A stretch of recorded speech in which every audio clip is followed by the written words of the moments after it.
At first, nobody in Pompeii understood what was happening. The mountain had always been there. They knew it as Vesuvius, a familiar shape rising above the Bay of Naples. Vineyards covered its slopes, roads passed around it, houses, shops, temples, and wealthy villas filled the surrounding countryside. People had lived beside the mountain for generations. Then, in the summer of AD 79, the ground began to shake. Not once, again and again. Walls cracked, objects fell from shelves, buildings were damaged. People were frightened, but earthquakes were not unknown in Campania. The region had experienced them before, so life continued. Markets opened, bread was baked, people walked through the streets, merchants prepared their shops, somebody painted advertisements onto walls, somebody was eating a meal, and somewhere inside the city, people were making plans for the next day. They had no idea they were living through the final hours of their city because Vesuvius was preparing to explode. When the eruption finally came, it transformed Pompeii from a living Roman city into something almost impossible, a city frozen in time. But the popular story of Pompeii is incomplete. For decades, people imagined that everyone simply suffocated beneath a giant blanket of ash. That isn't what happened. The eruption was far more complicated. Because the volcano didn't destroy Pompeii with one single blast. It attacked the city in stages. First came the sky, then came the darkness, then came the falling debris, then came the heat, and finally came the pyroclastic currents that swept through the region with such speed and temperature that survival became almost impossible. What happened at Pompeii was a chain reaction, and the evidence is still sitting where the Romans left it. Pompeii was founded centuries before Rome reached its greatest power. By the 1st century AD, however, it had become a prosperous Roman town. Its location was extraordinary. Pompeii sat near the Bay of Naples, close to major ports and fertile agricultural land. The surrounding region produced wine, olives, fruit, and other goods. Wealthy Romans built villas nearby. The city itself had streets, shops, temples, baths, theaters, restaurants, workshops, fountains, and private houses. It was not a primitive settlement waiting to be destroyed. It was a functioning Roman city, and that matters. Because when we look at Pompeii today, we aren't looking at ruins that slowly developed over centuries. We are looking at a city interrupted. Imagine walking through Pompeii on the morning of the eruption. You would hear carts moving through the streets. You would smell bread baking. You might see merchants opening their shops. You could pass a public fountain and see people collecting water. You could walk past a tavern where customers were eating and drinking. Political campaign messages were painted directly onto walls. Pompeii was noisy, crowded, messy, alive. And then Vesuvius erupted. The first stage was spectacular.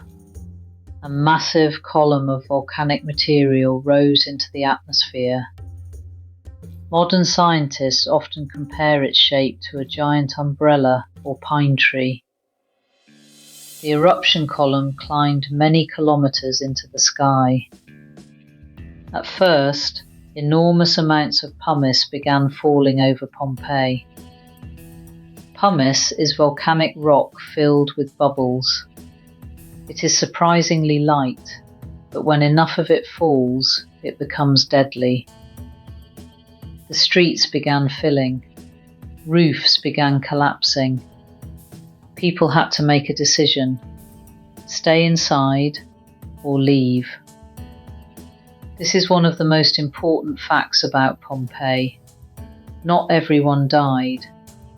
Thousands of people escaped. They saw what was happening and fled the city. Some left during the early stages, while roads were still usable. Others waited longer, and that delay may have cost them their lives.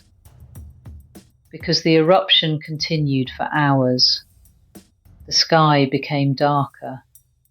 Ash and pumice covered the streets. The falling material became deeper and deeper. Inside buildings, people tried to protect themselves. Some sheltered beneath roofs, others gathered their possessions. Some attempted to escape. The archaeological record shows evidence of all these choices. And then the city began to collapse. Literally. Pompeii's buildings were not designed to support meters of volcanic material.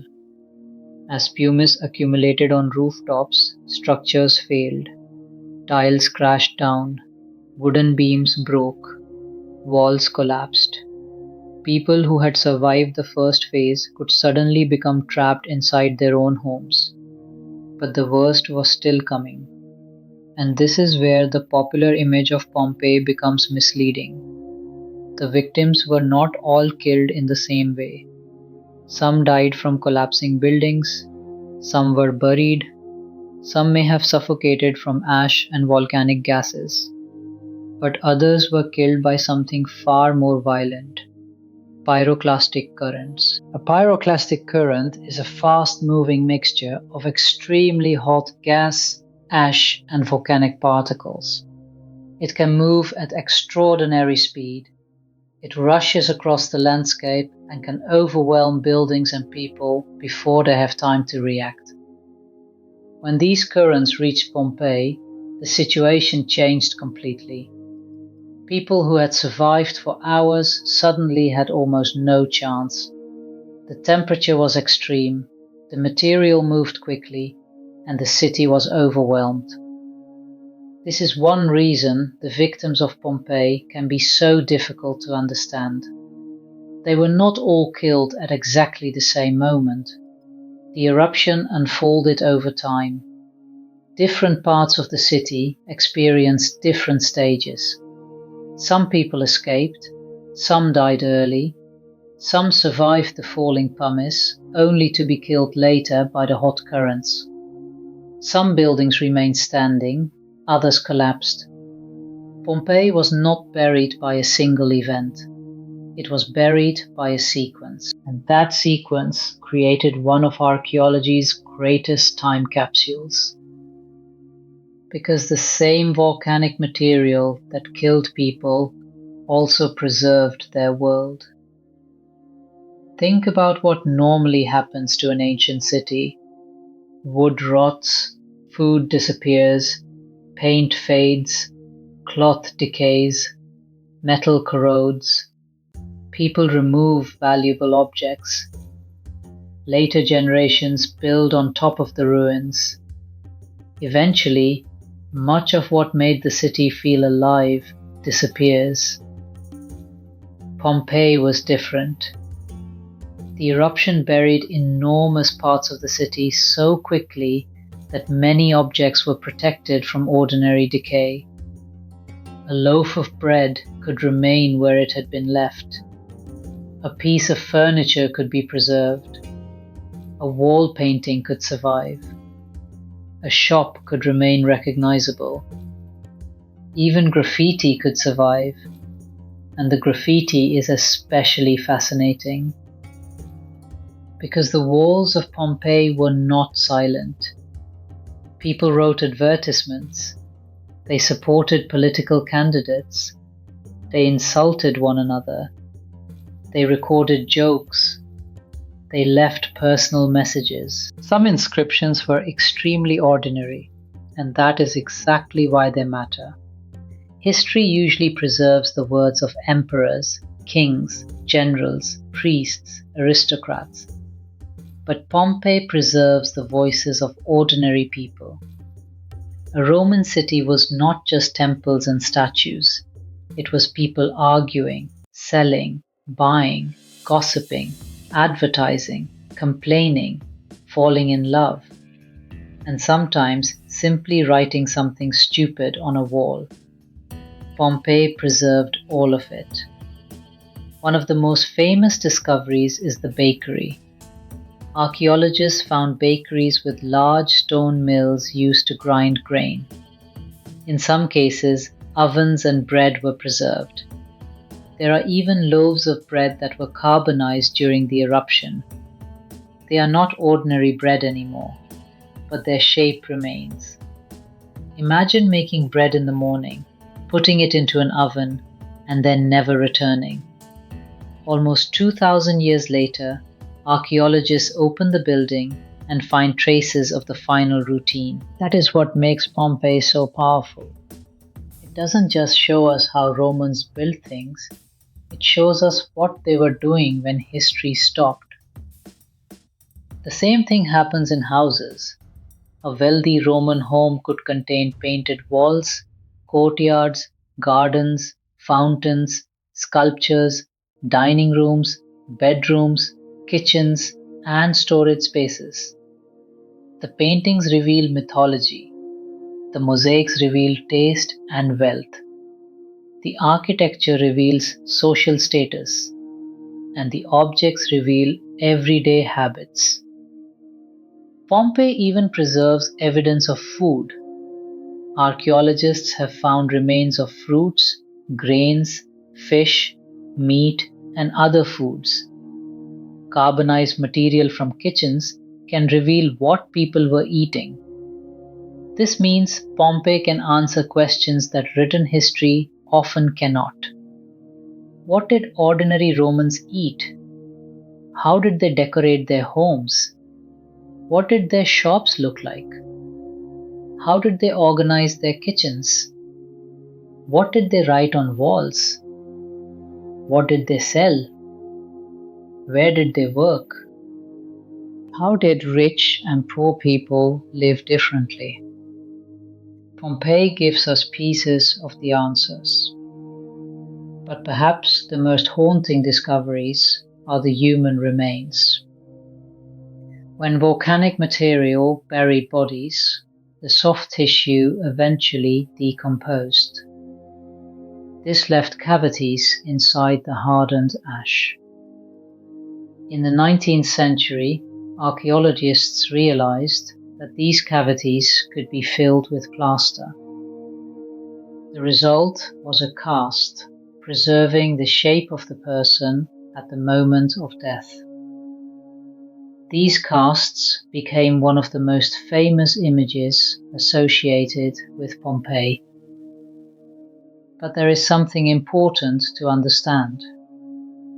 The casts are not literally bodies turned to stone.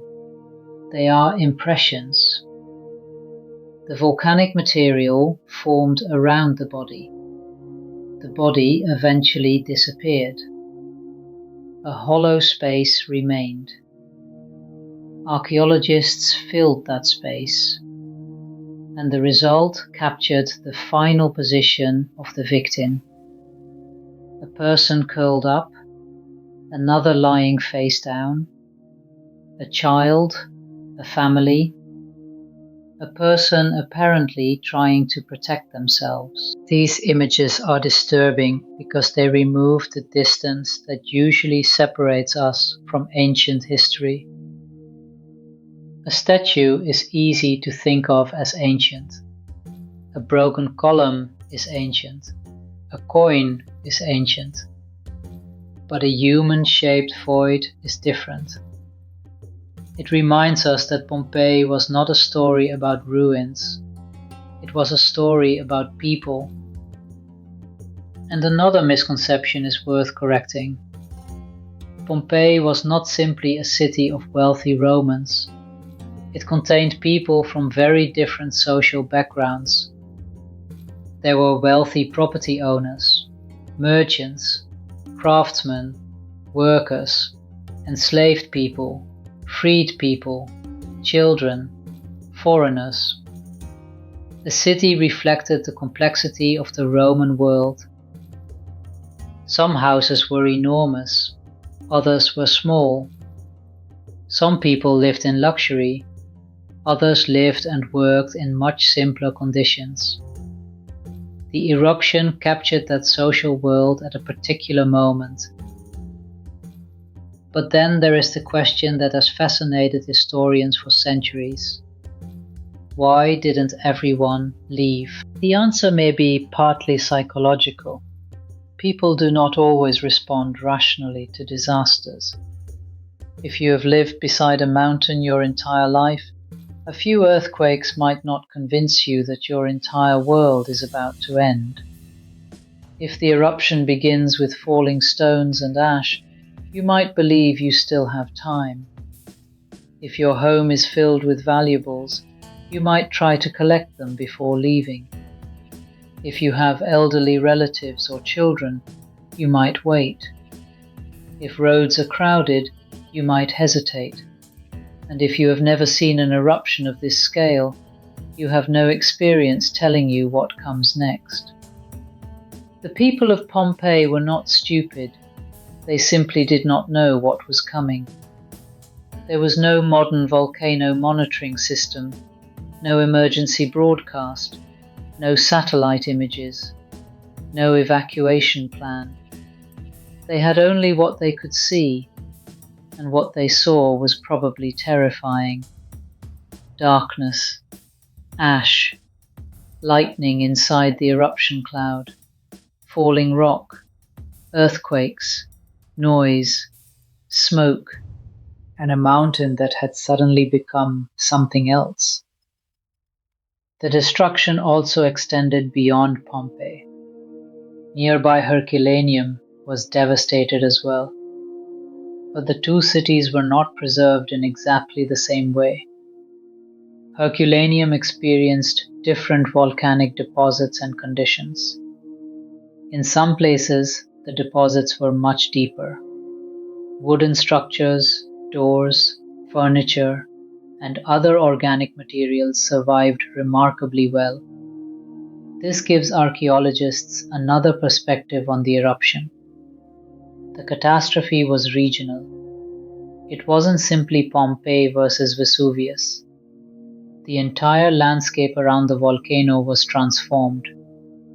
Villages disappeared, agricultural land was buried, roads were destroyed, people were displaced. And then, remarkably, the world moved on.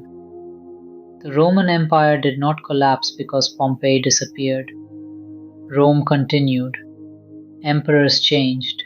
Wars were fought. New cities grew. Generations passed. The eruption became history. Eventually, Pompeii was largely forgotten beneath the ground. Vegetation returned. People lived in the surrounding region. The buried city became part of the landscape. For centuries, most people did not know exactly what was beneath their feet. Then, in the 18th century, excavations began to reveal the remains. At first, archaeology was not the science we know today. Excavation could be destructive, objects were removed, walls were exposed without always recording their context. The goal was often treasure, art, statues, and spectacular discoveries. But over time, archaeological methods improved. Pompeii became something much more valuable than a collection of beautiful Roman objects. It became a laboratory for understanding ancient life. Every layer could tell a story. Every wall could contain evidence. Every discarded object could reveal something. And modern technology has made the city even more valuable. Scientists can analyze volcanic deposits. Archaeologists can study human remains. Researchers can examine food residues. Digital mapping can reconstruct buildings. Advanced imaging can reveal details earlier excavators couldn't see. And every discovery can change our understanding of what happened. One interesting development concerns the exact timing of the eruption. For a long time, the traditional date was August 24th, AD 79, based largely on ancient textual evidence. But archaeological evidence has raised questions about the precise date. Some discoveries, including seasonal fruits and clothing, have suggested that the eruption may have occurred later in the year. This has led to continuing debate among researchers. And that is an important lesson about Pompeii. Even when we think we know the story, new evidence can force us to reconsider it. The volcano itself wasn't finished. Vesuvius has erupted many times since AD 79. The mountain that destroyed Pompeii is still an active volcano, and millions of people live around it today. That creates an uncomfortable connection between the ancient disaster and the modern world. Pompeii is not merely an archaeological curiosity. It is also a warning. Volcanoes do not care how advanced a civilization is. A Roman engineer could build an aqueduct. A Roman architect could construct enormous buildings. A Roman administrator could govern an empire stretching across continents. But none of that could stop a volcano. And there is something else Pompeii teaches us. Civilizations are usually remembered through their greatest achievements. We remember emperors, armies, monuments, temples, wars. But sometimes the most revealing evidence comes from the smallest things. A loaf of bread, a painted wall, a child's object, a cooking pot, a forgotten shop, a message scratched into plaster. These details turn history into something human. Pompeii is extraordinary because the disaster preserved both extremes. At one end, you have enormous villas decorated with elaborate paintings. At the other, you have simple kitchens and crowded workshops. You have temples built for the gods and graffiti written by people who clearly did not care about posterity. You have political advertisements and private jokes. You have beautiful mosaics and ordinary rubbish. Together, they reconstruct a city more completely than almost any other ancient site. But the most haunting part of Pompeii may be what we can never know. We know the volcano erupted. We know the city was buried. We know many people died. We know many others escaped. But we will never know every individual decision made during those final hours. We don't know exactly what every person saw. We don't know who ran first, who waited, who turned back, who searched for family, who believed the danger would pass, who understood what was happening, and who never had the chance to understand. That uncertainty is what makes the ruins feel strangely alive. The streets are still there, the houses are still there, the bakeries are still there, the graffiti is still there, the ovens are still there, and in some places you can still see the marks left by carts travelling across the ancient streets. You can walk through a doorway and stand where someone stood nearly 2,000 years ago. You can look into a kitchen and see where a Roman family prepared food. You can enter a house and see paintings created for people who believed they would wake up the next morning and continue their lives. They didn't know they were creating an archaeological time capsule. They were simply living. And that may be the greatest tragedy of Pompeii. Not that a city died, but that the people inside it had no reason to believe they were living through the final day. They woke up, they worked, they ate, they talked, they argued, they made plans, and then the mountain erupted. The world they knew disappeared beneath ash and volcanic rock. But almost 2,000 years later, their world is still speaking. It speaks through the walls, through the streets, through the food, through the graffiti, through the objects abandoned exactly where they were used, and through the human remains that remind us that behind every archaeological discovery was once a living person. Pompeii was not simply buried, it was preserved, and that distinction changed everything. The volcano destroyed the city, but in destroying it, Vesuvius accidentally created one of the most detailed records of ordinary ancient life ever discovered. The ruins are not a perfect photograph of Roman civilization. They are one frozen moment. A city caught between one ordinary day and the end of everything it knew. And perhaps that is why Pompeii still feels so unsettling, because when you walk through its streets, you're not looking at a civilization that vanished thousands of years ago. For a moment, you're looking at a civilization that was interrupted. The people expected tomorrow. There was no tomorrow.